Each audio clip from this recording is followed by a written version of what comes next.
Olá, eu sou Ana Paula e esse é o nosso canal Diversomos no YouTube. Acompanhe também nossas matérias no Spotify, com podcasts semanais, e no diversomos.com.br, com artigos de várias óticas e variações sobre etnias. Hoje eu vou falar para vocês sobre direitos civis e etnias, um tema que me move profundamente, né? E que é uma coisa que eu gostaria de, aos poucos, ir conversando com vocês no decorrer do nosso trabalho. Não só hoje, mas nas próximas etapas. Fiz um texto, né, que eu vou ler para vocês. Direitos civis e etnias. Eu tenho um sonho. Acredito que a maioria de vocês, independentemente da faixa etária, já ouviu essa frase. Ou ouviu aquela voz que penetra em nossos corações a cada pausa e a cada palavra. Martin Luther King Jr., estadunidense, pastor batista nascido em Atlanta, autor de discursos profundos e inspirados, falou essa frase na Marcha dos Viajantes da Liberdade até Washington, em agosto de 1963, numa época bastante conturbada em que ele, como líder ativista, e várias outras pessoas, né, de vários movimentos, no mesmo movimento ou em outros, né, em paralelo, falaram sobre os direitos civis dos negros. E nessa marcha ele falou de um sonho, de um futuro em que as pessoas serão consideradas por seu caráter e não pela cor da sua pele. Então é um discurso que com certeza vocês já ouviram e provavelmente se comoveram. King não estava sozinho. Com ele, seu grupo mais próximo da NAACP, que era o nome em inglês da Associação Nacional para o Progresso das Pessoas de Cor, né, termo usado na época, ele e outros jovens ativistas negros de várias cidades, não só jovens, né, mas os jovens se engajaram bastante ativamente, líderes religiosos de várias denominações, artistas, políticos, de fato preocupados com transformações sociais, lideranças ao redor do globo, e muitas pessoas do próprio país dos Estados Unidos da América, não apenas os cidadãos negros, mas também brancos, asiáticos e das mais diferentes etnias, né? Todos marcharam até Washington nesse grande movimento, nesse grande discurso. Isso como uma etapa culminante de vários outros trabalhos profundos, sérios e dedicados que foram feitos antes, até então, né? Então, talvez muitos de vocês saibam que o movimento da não violência que ele e seus parceiros lideraram derivou do mergulho no princípio Ahimsa, a não violência praticada por Gandhi e milhões de pessoas na Índia, anos antes, né, na época da independência da Inglaterra. Depois de Martin Luther King, a Ahimsa é não violência, é um termo bastante profundo que envolve religiosidade, prática de não violência com todas as criaturas, com todos os seres, né, não apenas entre humanos. É um princípio de vida e isso nós com certeza falaremos em outra oportunidade, porque também se aplica à questão da não violência entre as etnias. Então, assim, não só Martin Luther King Jr., mas também Mandela, na África do Sul, não da mesma forma, mas ambos continuaram propagando esse princípio de Gandhi. A partir de um determinado ponto de sua trajetória, né, o Mandela, por exemplo, e também o Martin Luther King praticaram o perdão e a reconciliação. São requisitos que estão junto com esse termo Ahimsa, não violência. Então, isso tudo tem a ver com cultura de paz, pessoal, né? Porque foi o que esses grandes mestres nos ensinaram, né? Aqui estamos falando especificamente de Martin Luther King Jr., Mandela e Gandhi, né? Mas com certeza falaremos de outros também. Só que agora eu não quero entrar tanto na cultura de paz, que isso fica para um próximo momento. Mas agora eu queria entrar um pouquinho mais nos direitos civis das etnias. Direito. Palavra tão mencionada na atualidade e ao mesmo tempo tão maltratada e desrespeitada. Os primórdios do direito, lá na civilização ocidental, né, lá no direito romano, quer dizer, lá há 2000 anos, né, há mais de 2000 anos, afinal estamos na civilização ocidental, né, aqui de onde gravamos o Diversomos. Então, com esse parâmetro do Ocidente, né, o direito foi se transformando de lá para cá. Ao mesmo tempo, ele também se estagnou em muitos sentidos, né? Então, houve melhoras, mas também houve estagnação. E algo que sabemos é que a lei, há a norma e há o seu cumprimento.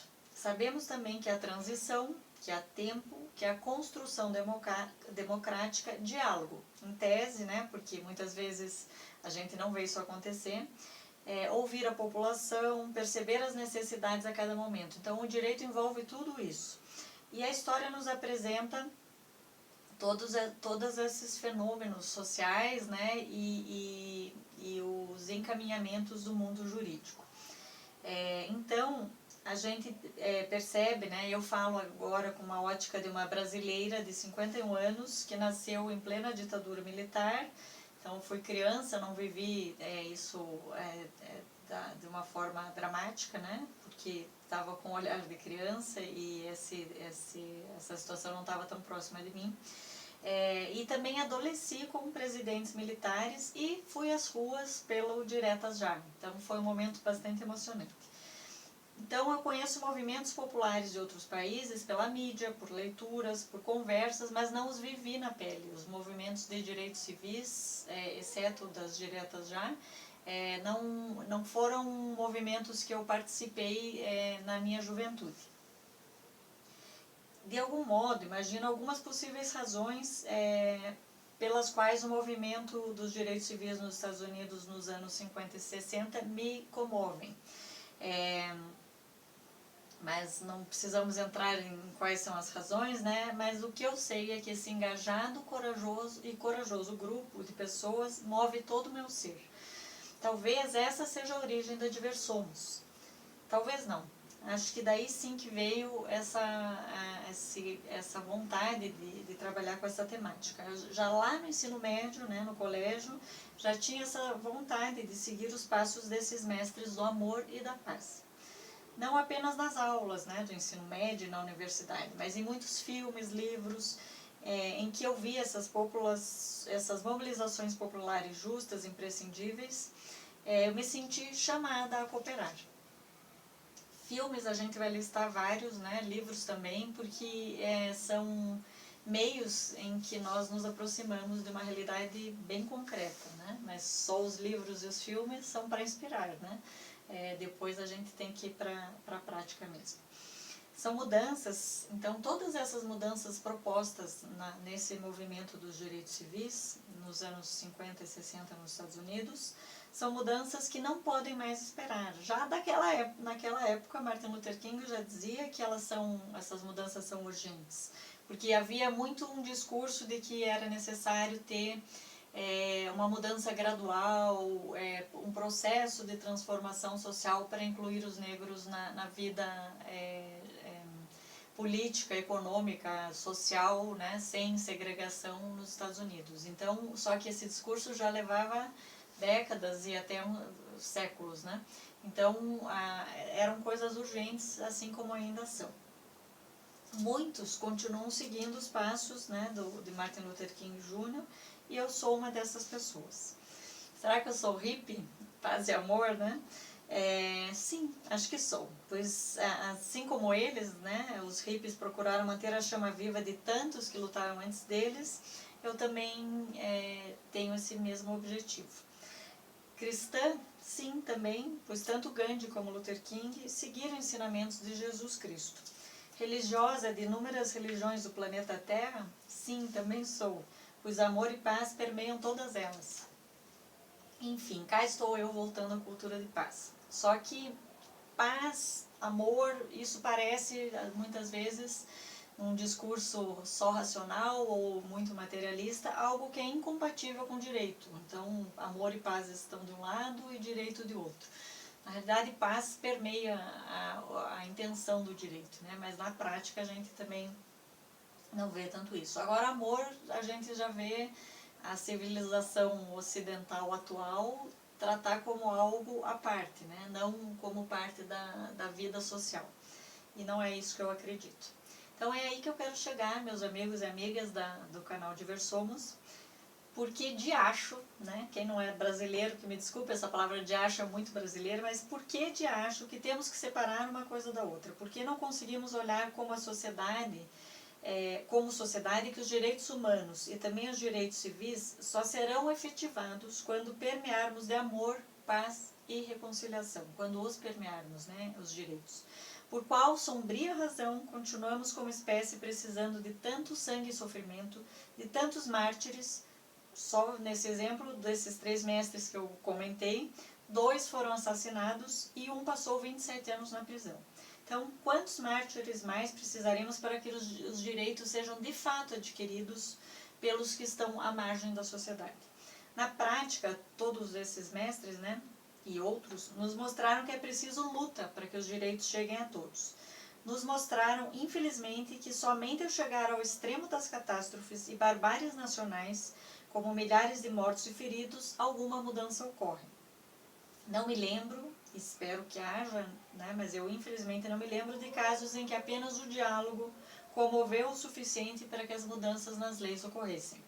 Se alguém tiver uma ideia a respeito e quiser compartilhar com a gente, sua opinião será de grande valia para nós. Afinal, o direito já tem um certo tempo na história para que a gente possa experimentá-los diferente do que tem sido até então. Né? Mais de 2000 anos já poderíamos estar mais avançados. Ingênua, talvez. Mas eu prefiro pensar que a esperança no ser humano, mesmo que às vezes eu a perca, né?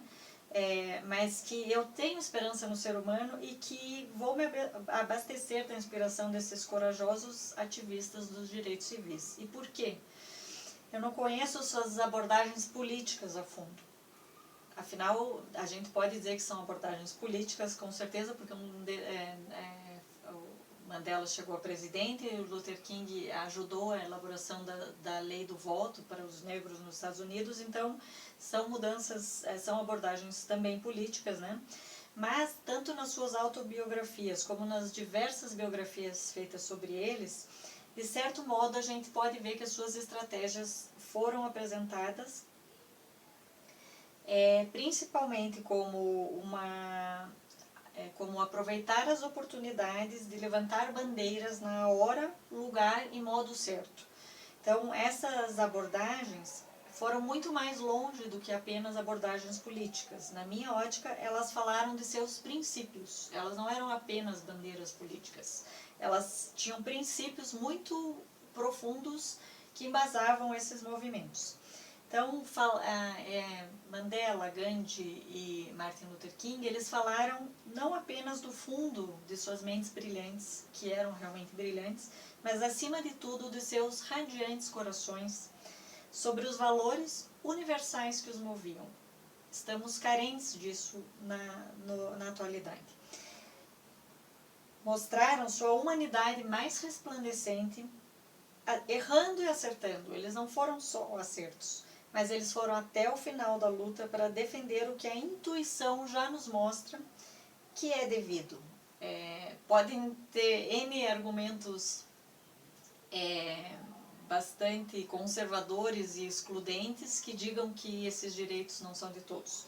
Mas a nossa intuição lá no fundo nos diz que direitos civis das etnias, das minorias, precisam ser respeitados. Eu estou falando da intuição porque a argumentação lógica, racional, tem muita por aí, e apesar de parecer absurdo, ainda tem gente que talvez não defenda esses direitos. Mas então, voltando, né, os direitos a que me refiro têm a ver com todos os seres dessa terra pertencerem a uma casa comum.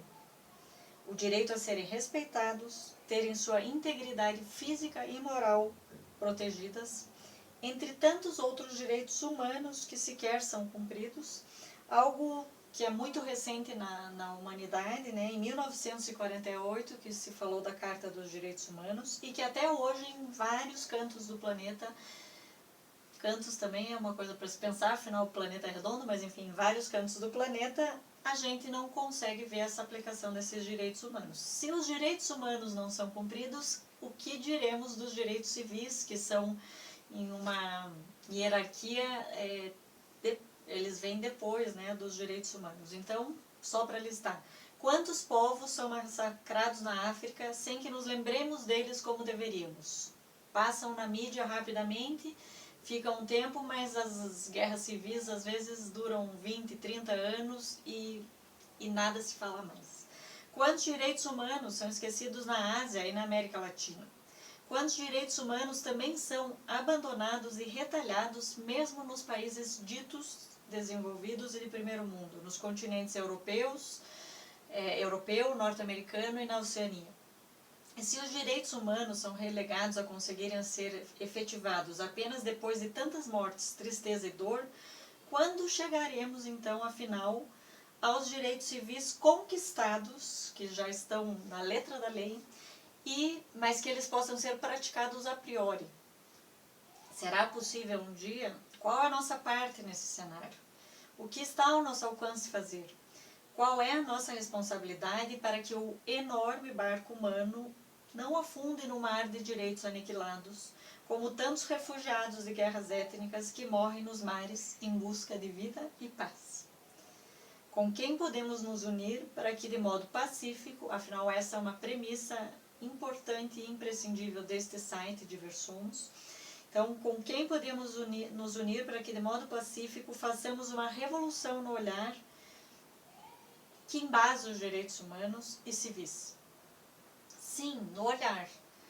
Ou mais precisamente, uma revolução no sentir, para que a luta pelos direitos civis das etnias excluídas da equanimidade que lhes é devida seja uma verdadeira conquista.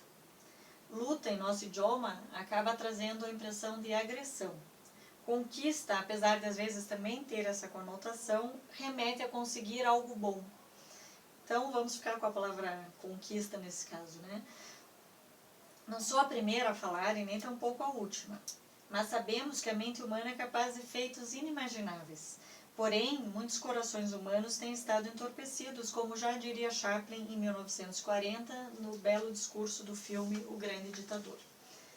Então, pessoal, é claro, não é regra geral, mas mesmo observando tantos movimentos sociais de conquista de direitos acontecendo mundo afora, a desproporção de direitos humanos e civis entre os povos, né, as etnias do mundo, entre si e dentro dos seus próprios territórios, na própria população, é absurda. Essa desproporção acontece a olhos vistos.